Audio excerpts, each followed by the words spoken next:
Welcome to students.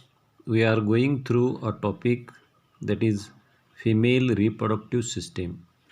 So last time we studied about the formation of zygote, that is after union of the ovum with sperm, that is after fertilization there is formation of the zygote, and this zygote now travels towards the uterus and there it lodges. So in this period there is formation of pregnancy. Now it is also called as the gestation period. So how this pregnancy can be diagnosed now in case of the human being?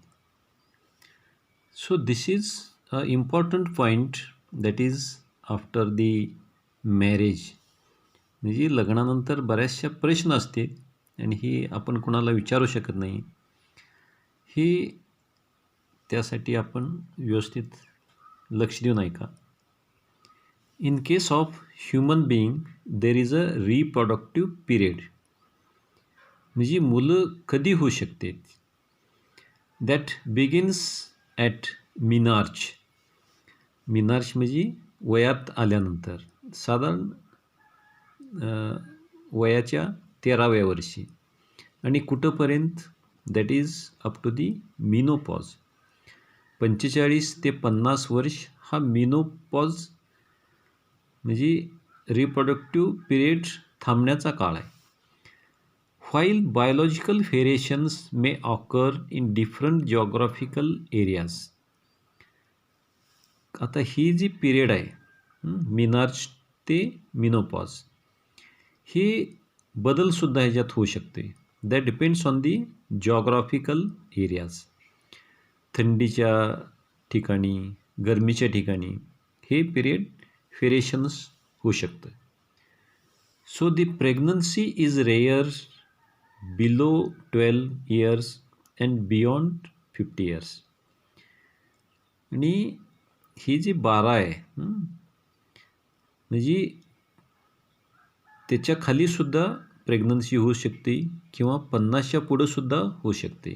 That depends on the geographical areas. Now the duration of pregnancy. हा प्रेग्नन्सीचा period किती असू शकतं? The duration of pregnancy has traditionally been calculated by the clinicians in terms of 9 calendar months and 7 days. म्हणजे 9 महिने आणि 7 दिवस, or 280 days or 40 weeks. म्हणजे 9 महिने 7 दिवस किंवा 280 दिवस किंवा 40 आठवडे, 40 weeks. This is called a gestation age. म्हणजे प्रेग्नन्सी पिरियड म्हटलं जाते. That is gestational age. Now we will see the presumptive symptoms. आता प्रेग्नन्सी आहे ही कशावरून समजायचं? That is presumptive. आता ही कधी दिसणार आपल्याला? That is first 12 weeks. सुरुवातीची 12 आठवडे. आता याच्यामध्ये काय काय लक्षणं दिसणार आहेत? So first one is the amenorrhoea. It means absence of menstruation. आता प्रत्येक लेडीजमध्ये हा मेन्स्ट्रुएशन जो पिरियड आहे तो ठरलेला असतो आहे. साधारण 25 दिवसापासून 30 दिवसापर्यंत हा मेन्स्ट्रुएशन पिरियड असतो. आता प्रेग्नन्सी झाल्यानंतर किंवा झायगोट फॉर्म झाल्यानंतर हा मेन्स्ट्रुएशन होत नाही आहे, हे थांबते. ह्याच्यावरून ओळखायचं की MC नाही झालं तर ओळखायचं की that follows the pregnancy. Second one is the morning sickness. It is also called as nausea and omitting. It is usually appears following the missed period and rarely last beyond 16 weeks.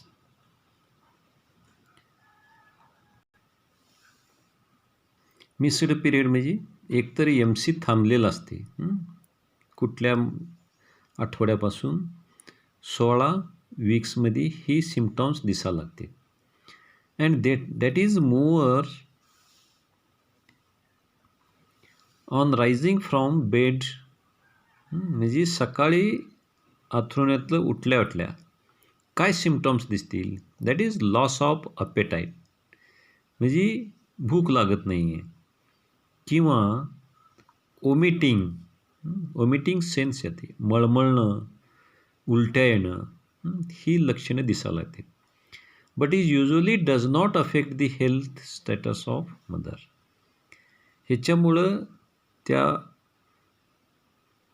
मदरच्या तब्येतीवर काही परिणाम होत नाही फक्त भूक कमी होणं किंवा मळमळ किंवा उलटी येणं उलटी आलं तरीसुद्धा ह्या मदरवरती काही परिणाम होत नाही now the frequency of micturition it is also called as polyuria म्हणजे लघवीला जास्त वेळ होणं किंवा फ्रिक्वेन्सी जास्त होणं this is quite troublesome symptom during 8 to 12 weeks of pregnancy म्हणजे 8 ते 12 वीक्समध्ये ह्या दिसून येते this is due to resting of bulky uterus on the fundus region of bladder तर फर्टिलायझेशन नंतर झायगोट फॉर्म झालं नंतर हा कुठं साईज मोठं होत जातो आहे uterus that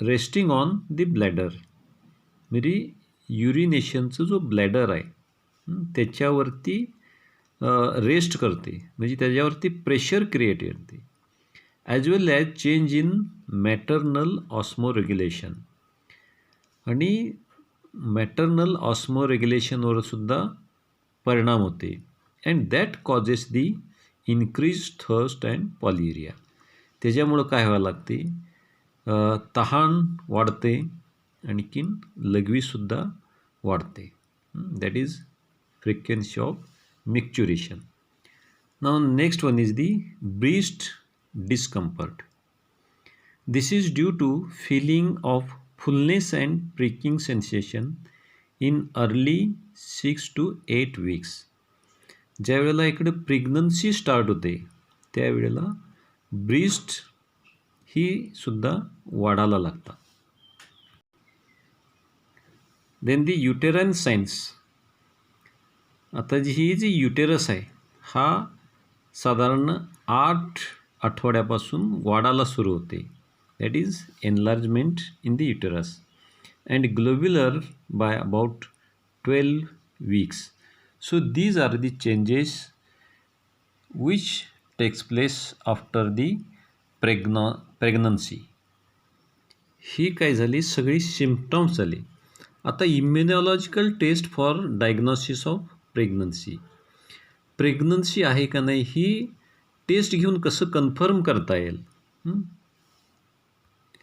now this is called as agglutination inhibition test त्या टेस्टचं नाव आहे अग्लुटिनेशन इन्हिबिशन टेस्ट आता ह्या टेस्टमध्ये एक शब्द येते HCG म्हणजे ह्युमन कोरियॉनिक गोनॅडोट्रॉफिन आता ही जी हार्मोन आहे किंवा याला सबस्टन्स म्हणूया आपण प्रोड्युस्ड बाय दी प्लॅशेंटा प्रेग्नन्सीमध्ये प्लॅशेंटा तयार झाल्यानंतर ही तिथून प्रोड्यूस करत असते आता ही टेस्ट कसं आहे बघा ज्या वेळेला प्रेग्नन्सी झालं आणि तिथं प्लॅशेंटा तयार झाला आता प्लॅशेंटा तयार झाल्यानंतर ही सबस्टन्स तयार होणार आहे दॅट इज ह्युमन कोरियॉनिक गोनॅडोट्रॉफिन आता हा युरिनमध्ये असणार आहे त्यानंतर टेस्ट करण्यासाठी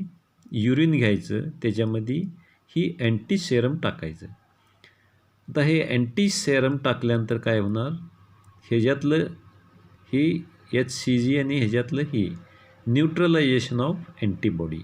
आता न्यूट्रलायझेशन झाल्यानंतर त्याच्यावरती लॅटेक्स पार्टिकल्स टाकायचे, HCG coated LaTeX particles. Result काय येणार, नो व्हिजिबल अग्लुटिनेशन. मग ह्याच्यामध्ये अग्लुटिनेशन दिसणार नाही आहे, म्हणजे क्लॉटिंग झालेलं आहे. आता त्याच्या उलट इकडं बघा, नॉन प्रेग्नंट वुमन युरिन घ्यायचं आणि इथं काय होतं, युरिनमध्ये ही HCG होतं. आता इथं HCG नाही आहे, आपण त्याच्यामध्ये काय टाकलेलं आहे, HCG अँटीसेरम टाकलेला आहे. ही दोन्हीच काय होणार, HCG अँटीबॉडी नॉट न्यूट्रलाइज. इथं काय झालं तर न्यूट्रलाइज झालं होतं, कारण ह्याच्यातलं HCG ही HCG ह्याच्यामुळं न्यूट्रलायझेशन झालं होतं. इथं न्यूट्रलाइज झालं नाही. आता ह्याच्यावरती काय टाकलं, HCG कोटेड लॅटेक्स पार्टिकल्स टाकलेलं आहे ह्या सबस्टन्समध्ये. फिजिबल अग्लुटिनेशन म्हणजे ह्याच्यामध्ये क्लॉटिंग दिसते आणि ह्याच्यात क्लॉटिंग दिसत नाही. हे क्लॉटिंग दिसत नाही म्हणजे प्रेग्नन्सी टेस्ट म्हणजे कन्फर्म आहे, आणि ह्याच्यामध्ये क्लॉटिनेशन दिसते म्हणजे प्रेग्नंट नाही आहे.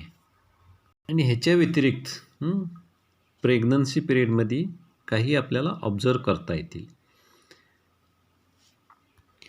During pregnancy one can hear the heartbeats of foetus.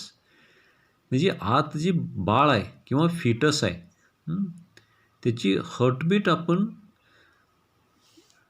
बघू शकतो, म्हणजे जाणवते.